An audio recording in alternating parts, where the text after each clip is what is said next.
Dr. Ernest Moniz is the former US Secretary of Energy in the Obama administration. I asked him for his thoughts on restarting nuclear arms control talks with China and Russia. President Trump has for many, many years, going back to the 1980s, talked about the risks of nuclear weapons.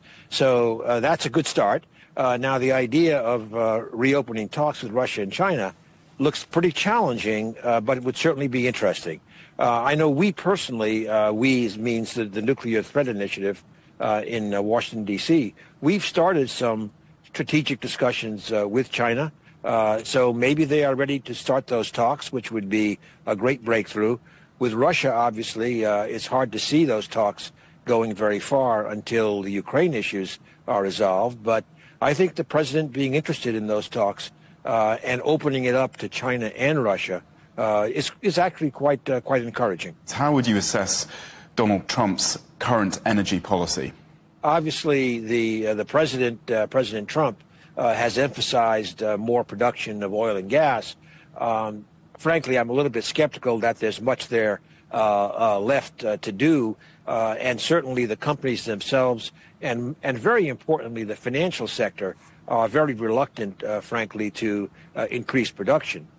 On the other hand, I think the realization that while oil and gas will be important in the transition to a low-carbon economy over the next 2-3 decades, it's also the case that renewables and nuclear power, for example, will be a very important part of the international energy development, and consequently, the United States should want to be playing in those spheres as well. What are your views on the space for nuclear energy in United States energy policy, and especially when it comes to the green transition? How central can nuclear energy be as an alternative to fossil fuels?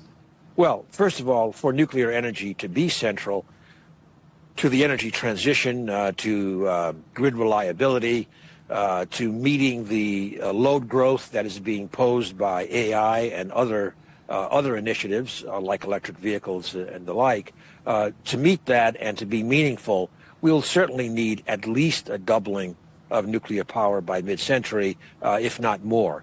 A tripling is what was committed to in the Dubai Climate Conference in December of 2023. Now, to reach that, I guess the question is, what do we need? Well, I think what we need is consolidation around a small number of new design nuclear reactors.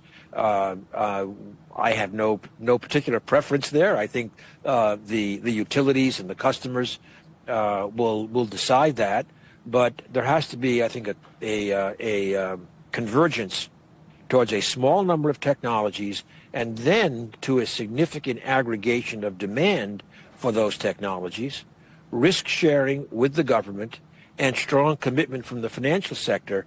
That's what's needed